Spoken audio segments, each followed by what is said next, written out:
अस्सलाम वालेकुम नाज़रीन, मैं सैयदा ज़ाहिरा आबिदी आपकी मेज़बान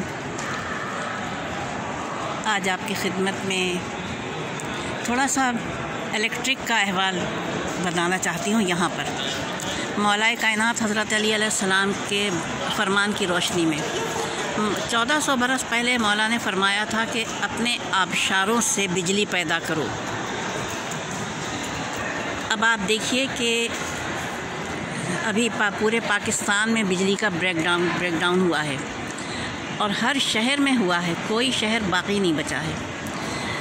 और क्या हमारे पास आबशार नहीं हैं? बेशक हैं, लेकिन हमारे यहाँ बड़ा जुल्म है कि हर साल सैलाब में लाखों एकड़ फीट पानी समंदर में चला जाता है, जिससे कि हम बिजली बना सकते हैं।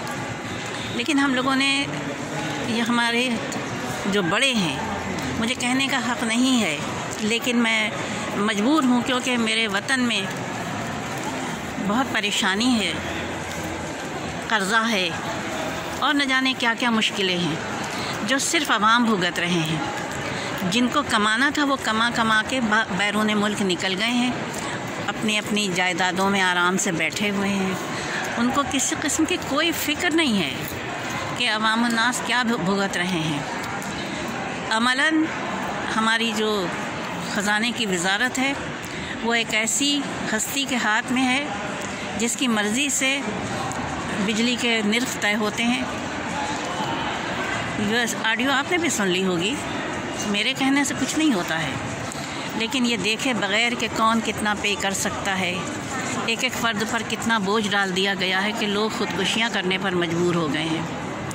क्या हमारे लोग, हमारे बड़े बिजली पैदा करने के अहल नहीं हैं? बड़े बड़े मंसूबे, बड़े बड़े अखराजात वाले मंसूबे गैर मुल्की कंपनियों को दिए जाते हैं और पाकिस्तान को महरूम रखा जाता है।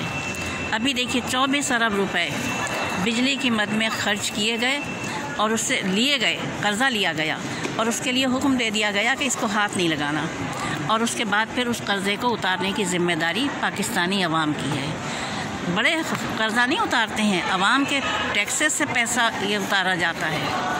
और आजकल जो कैफियत हो गई है पाकिस्तान की अवाम की, बड़े तो फिर बड़े हैं। अभी देखिए मर्सिडीज़ गाड़ियाँ आई हैं 250 के करीब। उस वक्त जबकि बहरी जहाज़ खड़े हैं, उनका किराया नहीं दिया जा सका कि उनका सामान उतारा जा सकता। मामूली सामान, प्याज लहसुन के, वो भी खड़े रहे जहाज़ लदे हुए। हम जो ज़रई मुल्क थे, हमारा मुल्क जो ज़रई मुल्क था, आज इतना मोहताज हो गया है कि उसको प्याज भी मंगानी है, लहसुन भी मंगाना है, टमाटर भी दरामद करने हैं। ये सब आखिर क्या है? वो मैं इस वक्त कौम परस्तों से भी कहूँगी, जो सिंध के कौम परस्त हैं, बहुत मुअद्दबाना अर्ज़ करूँगी कि देखिए आपको आना चाहिए आगे। आप हर मौके पर आ जाते हैं और अपनी अना का मसला बताते हैं, तो क्या आपका फ़र्ज़ नहीं है कि आप अपने वतन के लोगों को संभालने के लिए अपनी दौलत लेकर मैदान अमल में आएँ और पाकिस्तानी कौम को इस अज़ाब से छुट्टी दिलाएँ जो अज़ाब बन के नाजिल हो चुके हैं हमारे ऊपर, हमारे हाकिम। आप कौम परस्त हैं तो आप अपने आप को पेश करें कि हम वतन को हम चलाएँगे, तो इंशाअल्लाह पाकिस्तान ठीक हो जाएगा। कौमों पे बुरे वक्त आते रहते हैं, पाकिस्तान पे भी आजकल बुरा वक्त है, लेकिन ठीक हो जाते हैं। 16वीं सदी ईस्वी में इंग्लैंड पे भी बुरा वक्त था, वो भी बीमार मुल्क था, लेकिन आज वो देखिए किस मुकाम पर है। इससे हट के उसने कैसे कमाया, किस तरह से कमाया, बर्रे सगीर से कमाया, कहाँ से कमाया, लेकिन आज वो बेहतर है।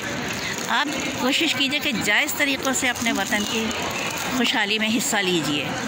और मैं इसके अलावा, मैं परदेश में बैठी हुई हूँ, सिवाय कुढ़ने के मेरे पास कुछ भी नहीं है, या दुआ करने के। मैं सुबह शाम दुआ करती हूँ अपने वतन के लिए, अपने हम वतनों के लिए और उन तमाम लोगों के लिए जो पाकिस्तान को गिद्ध बन के नोच रहे हैं, आज भी नोच रहे हैं। इस इतने बुरे हाल पे भी देखिए दौरे चल रहे हैं, पूरे पूरे पार्लियामेंट के दौरे चल रहे हैं। वो जब शोर मचता है तो पता चलता है कि एक एक करके दिखाया जाता है, सारे वफ्द को दिखाया भी नहीं जाता है। ये सब पनपने की बातें नहीं हैं। आप तो मर जाएंगे, हर एक को मर जाना है, एक वक्त मर जाना है, फिर क्या होगा? कुछ भी नहीं होगा।